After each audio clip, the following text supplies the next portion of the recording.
Praise the Lord.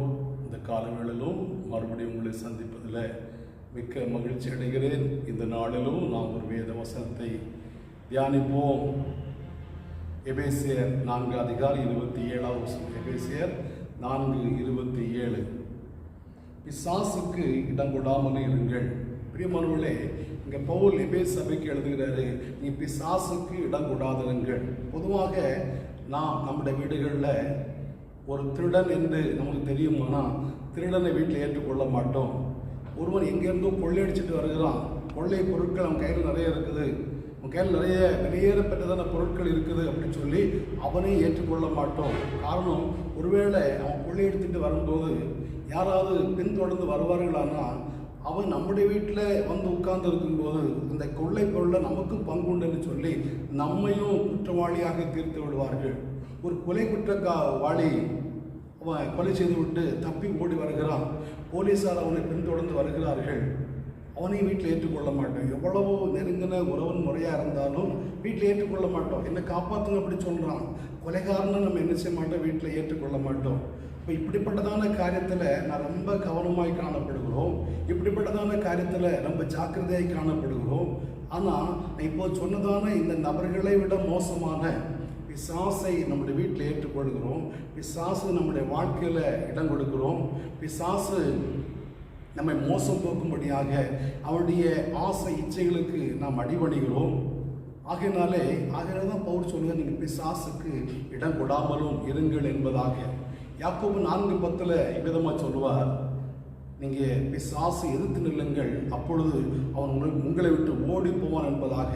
பிசாசு இன்றைக்கு நாம் எதிர்த்து நிற்க வேண்டியது அவசியம். நாம் நினைக்கிறபடி பிசாசு 2 நீளமான பல்லையும் 2 கொம்புகளை வைத்து விட்டு வருவான்னு நினைக்கக்கூடாது. அவனுக்கு ரூபம் கிடையாது. அவன் விழுந்து போன தூதன், தள்ளப்பட்டதான தூதன். அவன் இன்றைக்கு பிசாசாக அலைந்து கொண்டு இருக்கிறான். யாருடைய வாழ்க்கையில் இடம் கிடைக்குமோ அங்கு போய் ஒட்டி கொள்ளுவான். அவன் எல்லாருடைய ரூபத்திலும் வருவான். ஒரு பரிசுத்தவனுடைய ரூபத்தை, அந்த ரூபத்தை அவன் தேடிக்கொண்டு வருவான். நம்ம ஒரு பொருட்கள் மேலே நம்ம ஆசை வைப்போம், அந்த பொருள் மேலேயும் அந்த பொருளோட அந்த அந்த அந்த சாயலையும் வருவான். நம்ம எதை விரும்புகிறோமோ அதை போல வந்துடுவான். உதாரணமாக, இப்போ நீங்கள் 2 பேர் பேசிகிட்டு இருக்கிறீங்க, பக்கத்தில் ஒரு மொபைல் ஃபோன் இருக்குது, ஆண்ட்ராய்டு ஃபோன் இருக்குது, நீங்கள் 2 பேர் பேசுகிறீங்க இந்த பொருளை ஆன்லைனில் வாங்க வேண்டும் என்று. ஆனால் அந்த நீங்கள் அடுத்தது ஃபோனை ஓப்பன் பண்ணும்போது, திறக்கும்போது அந்த பொருளுடைய அந்த ஆடு தான் அல்லது அதனுடைய விளம்பரம் தான், அதோடைய லிங்கு தான் அங்கே மொபைல் இருப்பதை பார்க்க முடியும். பாருங்கள், நம்ம அங்கே சர்ச் பண்ணலை, அங்கே தேடவில்லை, உட்காந்து பேசிகிட்டு இருந்தோம், பக்கத்தில் அந்த மொபைல் ஃபோன் இருந்தது. நம்ம அந்த மொபைலை ஓப்பன் பண்ணால் அதோடைய ஆடு தான் இருக்குது, அதோடைய விளம்பரம் தான் இருக்குது. பாருங்கள், இதே போல தான் நாம் சில காரியங்களை மனதில் நினைக்கிறோம், பக்கத்தில் யாரோட பேசிகிட்டு இருக்கிறோம், இந்த கவனமாக பிசாசு கேட்டு அந்த ரூபத்தில் வந்து விடுகிறான். உதாரணமாக, நம்ம பண ஆசை இருக்குது அப்படின்னு வச்சுருங்களேன், பிசாசு பணத்தோடு வந்து நிற்பான், பொருளோடு வந்து நிற்பான். நம்ம இதன் மேலே ஆசை இச்சைகளை வைத்திருக்கிறோமோ அதோட கூட பிசாசு வருவான். நம்ம அதை கவரும்படியாக, அந்த பணத்தை நம்ம பெற்றுக்கொள்ளும்படியாக வழிமுறைகளை அவன் காட்டுவான். நீ இந்த வழியாக போனால் அந்த பணத்தை சம்பாதிக்கலாம், நீ இப்படி மறைமுகமாக போனால் இதை சம்பாதிக்கலாம், இப்படி லஞ்சம் வாங்கினா இப்படி பெரிய மனிதனாக மாறிவிடலாம், அப்படின்லாம் பிசாசு நமக்கு ஆலோசனை சொல்லுவான். அவனுக்கு ரூபம் கிடையாது. நம்முடைய சிந்தையில், நம்முடைய நினைவுகளில் இந்த கெட்ட யோசனைகளை, கெட்ட நினைவுகளை கொண்டு போடுவான். அவைகளை கொண்டு போடும்போது சிலர் என்ன செய்கிறார்கள், அதுக்கு அடிபணிந்து அந்த தவறான வழியிலே போய் சிக்கிக் கொள்ளுகிறார்கள். பிசாசுக்கு நம்ம இடம் கொடுக்கவே கூடாது. சில அன்புக்குரியவனுடைய ரூபத்தில் வருவான். அவங்க தான் வந்து நம்மள்கிட்ட பேசுறது போல சில காரியங்களை அந்த பிசாசு சொல்லுவான். நாமும் அதுக்கு என்ன செய்வோம், கீழ்ப்படிந்து விடுகிறோம். ஆகையினாலே நாம் அந்த காரியங்களில் ஜாக்கிரதையாய் காணப்பட வேண்டும். நமக்கு அன்புக்குரியவருடைய ரூபத்தில் நேரடியாக வந்து பேசுவான். உதாரணமாக, இயேசு சிலுவையில் அறையப்பட்டு மரிக்க வேண்டும், இந்த பாடலின் வழியாக நாம் போக வேண்டும் என்று மத்தேயு 16 இயேசு சொன்னபோது பேதுரு வந்து சொல்கிறான், இயேசுவே, இவைகள் உங்களுக்கு சம்பவிக்கக்கூடாதே, நீ தேவகுமாரனாக இருக்கிறீரே, எவ்வளோ அற்புதங்களை செய்கிறீர், இது உங்களுக்கு நடக்கக்கூடாதே. பாருங்க, இந்த பேதுரு ஆண்டோட நெருக்கமான சீசன். 12 அப்போஸ்தலர்களில் பேதுரு, யாக்கோபு, யோவானும் எப்போது இயேசுவோட கூட இருக்கிறவர்கள். இயேசு எங்கே போனாலும் இந்த 3 பேர் தான் அழைத்து கொண்டு போவார். எவீருடைய மகளை உயிரோடு எழுப்பும்படியாக பேதுரு, யாக்கோபு, யோவானை அழைத்து கொண்டு போனார். மறுரூம் மலைக்கு பேதுரு, யாக்கோபு, யோவானை அழைத்து கொண்டு போனார். கிறிஸ்தவன தோட்டத்தில் ஜெபிப்பதற்கு பேதுரு, யாக்கோபு, யோவானை அழைத்து கொண்டு போனார். இந்த 12 சீசர்களில் இந்த 3 பேர் இயேசுடைய நெருக்கமானவர்கள், எப்போது இயேசுவோட கூட இருக்கிறவர்கள். அப்போ அவர்களில் ஒருவனாகிய பேதுரு மூலமாக பிசாசு விதமாக பேசுகிறான். பேதுரு சொல்கிற, ஆண்டவரே, இவள் உங்க சம்பவிக்கக்கூடாதே, உமக்கு இந்த கஷ்டம் வரக்கூடாதே, நீர் இந்த பாடுகள் உட்படக்கூடாதே, நீ தேவகுமாரன் ஆச்சதே என்று சொல்லி அந்த இயேசுவிடத்தில் ஆலோசனை சொல்கிறான். இயேசு பேதுருவை திரும்பி பார்த்து, எனக்கு பின்னாக போச்சா தானே அப்படி சொல்லி அவனை துரத்தினார். பேதுரு துரத்தவில்லை, பேதுருவோடு கிரியை செய்தானே, பேதுரு மூலமாக இயேசுவோட பேசுறதானே அந்த பிசாசை அவர் துரத்தினார். எனக்கு பின்னாக போச்சா தானே, நீ மனசனுக்கு ஏற்றவளை சிந்திக்கிறாய், தேவநேயங்களை நீ சிந்திக்கவில்லை, எனக்கு பின்னாக போச்சாத்தானே. பாருங்க, இயேசு அழகாக அடையாளம் கண்டுபிடித்து அவனை துரத்து விட்டார். அதுக்கப்புறம் பிசாசு கிரியை செய்ய முடியுமா? முடியவே முடியாது. அதே போலதான் யோபுடைய மனைவியுடைய ரூபத்தில் அல்லது யோபுடைய மனைவியோட சேர்ந்து இந்த பிசாசு யோபோட பேசுகிறாரு. யோபே, நீர் இவ்வளவு பாடுபட வேண்டுமா? இவ்வளவு கஷ்டப்பட வேண்டுமா?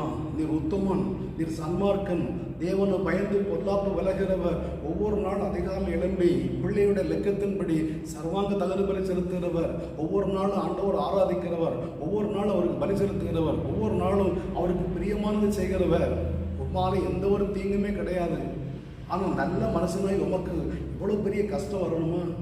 எல்லாவற்றையும் இழந்து விட்டீர், ஆஸ்தி ஐஸ்வர்யத்தை இழந்து விட்டீர், பிள்ளைகளை இழந்து விட்டீர், இப்போ வியாதியினால கஷ்டப்படணுமா?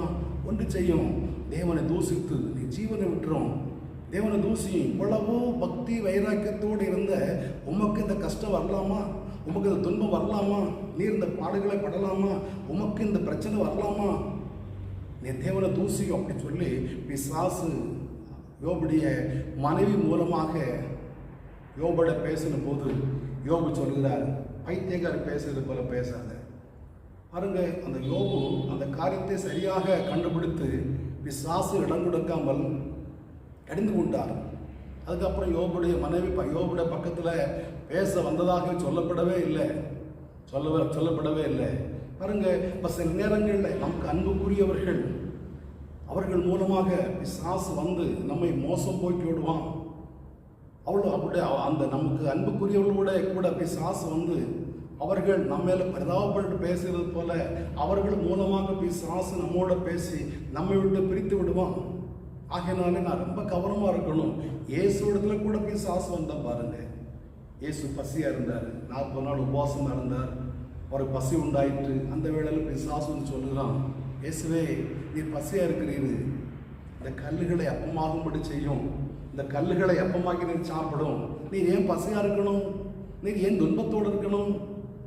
நீர் தான் தேவகுமாரனாச்சதே, இவர் மேல் பிரியமா இருக்கிறேன் என்று வானத்தில் சத்தம் கேட்டதே, இவரை செவி விடுங்கள் என்று வானத்தில் சத்தம் கேட்டதே, இப்போது நீர் இந்த கல்லுகளை அப்பமாகும்படி செய்யும். இயேசு சொன்னார், மனுஷன் அப்பத்தினாலே மாத்திரமல்ல தேவனுடைய வாயிலிருந்து புறப்படுகிற ஒவ்வொரு வார்த்தையும் பிழைப்பான் என்று சொல்லி பிசாசை கடந்து கொண்டார். என்ன கேட்கிற அருமையான தேவனுடைய பிள்ளைகளே, உங்க வாழ்க்கையில கூட பிசாசு இதே போல பல கோணங்கள்ல உங்களை மோசம் போக்கும்படியாக, உங்களை ஆண்டவரிடத்தில் பிரிக்கும்படியாக வரலாம். உங்க ஜெப நேரத்தில் உறவன் முறைகள் வரும். ஜெப நேரத்தை அவர்கள் சூறையாடி போடுவார்கள். வேத வாசிப்பு நேரத்தில் ஏதோ ஒரு ஃபோன் கால் வரும், அதன் மூலமாக நீங்கள் வேத வாசிக்கிற நேரம் சூறையாடப்படும். பிசாசு எப்படி உடைய ஆவிக்குரிய ஜீவத்துக்கு வளர்ச்சிக்கு தடையாக என்னென்ன காரியங்களை கொண்டு வருவானோ அத்தனையும் கொண்டு வருவான். நாம் பிசாசு இடம் கொடுக்க கூடாது. ஜெப நேரம்னு சொன்னால் காலை ஜெப நேரம், இந்த மணி நேரத்தில் இந்த மணி நேரமாக நம்ம ஜெபிக்கணும். நம்முடைய தனி ஜெபம் இத்தனை மணிக்கா கரெக்டாக நம்ம ஜெபிக்கணும். வேத வாசிக்க நேரமாக வேதத்தை வாசிக்கணும். அதில் குறை வைக்கவே கூடாது. ஆண்டவரோடு செலவிட வேண்டிய நேரத்தை பிசாசு சூறையாட வருவான். அன்புக்குரியவர்களை அழைத்து கொண்டு வருவான். இன்பமான கதைகளை பேசும்படி வருவான். அருமையானவர்கள் மூலமாக ஃபோன் போட வைப்பான். நம்ம அந்த காரியத்தில் ரொம்ப கவனமாக இருக்க வேண்டியது மிக அவசியம். ஆகையால் பிசாசு இடம் கொடுக்காமல் ஆண்டவர் பிரியமான செய்ய நாம் பிரயாசப்பட வேண்டும்.